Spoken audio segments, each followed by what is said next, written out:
Namaste everybody. In today's class, I shall be teaching you a topic related to microeconomics, which is production. So, we get very scared when we get to see the questions related to this particular chapter, starting from its meaning and definition. So, for our better understanding, I have jotted down 7 definitions for you, dear children, so that you can remember what is the meaning of production. Okay, so let us proceed. So the first definition of production is the creation of utilities. So we know that creation literally means making something. So what do we make so that we get utility? So utility is a very important jargon of economics. So utility is nothing but the satisfaction which we get after using a good or service. Okay, so production in a way is related to utility, and utility in a way is related to production. You can say that they are the two sides of a same coin. If there is no production, we'll have no utility, because after production, the goods or services that we get, we use it, and after using it, we derive the utility. And if there were no concept of utility, there would not be any production process in our economy.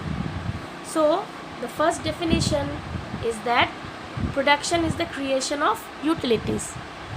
Coming to the second, production means the transformation of physical inputs into physical outputs. So we can also say this definition. So physical inputs, as the name suggests, these are the raw materials which we use for our finished goods, and physical outputs are the ultimate or the finished goods which we use. So if we move into a little mathematical way, then we get the number third definition, that is production is the functional relationship between physical inputs and physical outputs. So that means the outputs or the finished products, they are the function of the physical inputs. I'll give you a very easy example. Suppose all of us, we eat noodles. So the noodles is the physical output or the finished good. So what do we need to make a noodle? We need wheat. So wheat is the physical input. Clear? So if there were no wheat, we would not have been able to produce the noodles. So it shows that the noodles is dependent upon the wheat. Clear? And it is not the other way around. The wheat is not dependent upon the noodles. So how can we say that production is the process or the function which connects the physical input, that is the wheat, and the physical output, that is the noodles? Coming to the next example, production means one of the two things. Production means either to make a good or make goods, or to provide service or providing services. Okay? So making goods, it can come under various categories of production. Okay, it can be manufacturing, it can be repairing, and so on. And providing service, it is an intangible feeling. Okay, when you use a good, we have the price. When we use a service, we have the price for it, but the value of the service and the value of the good is not same.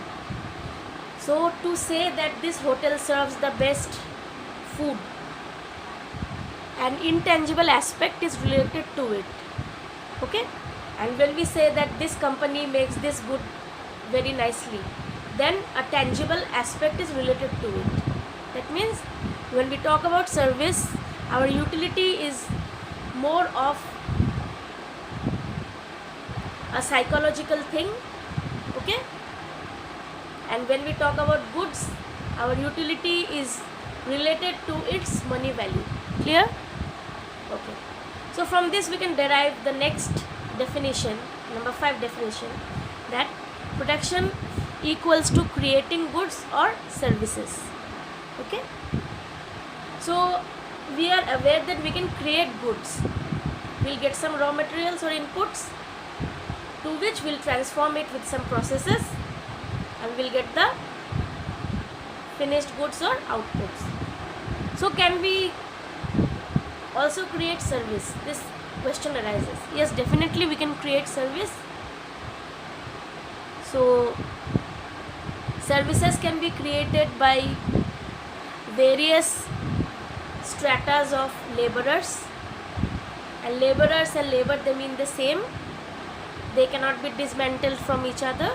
Okay, so creating a service can mean an individual is